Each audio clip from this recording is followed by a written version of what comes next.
You ask Tiger to solve. This deals with linear equations with one unknown. The final result is c equals 1. Let's solve it step by step. Simplify the expression. Expand the parentheses.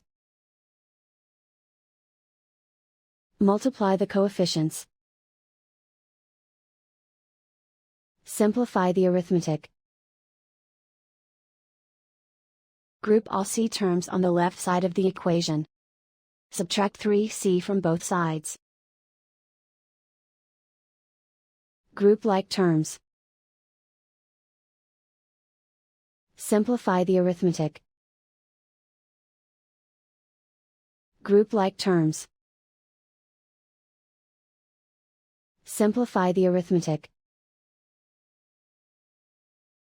Group all constants on the right side of the equation. Add 4 to both sides. Simplify the arithmetic.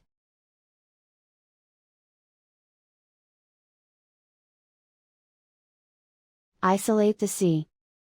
Divide both sides by -19.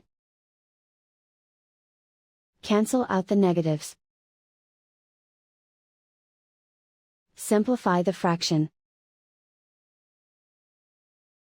Cancel out the negatives. Simplify the fraction.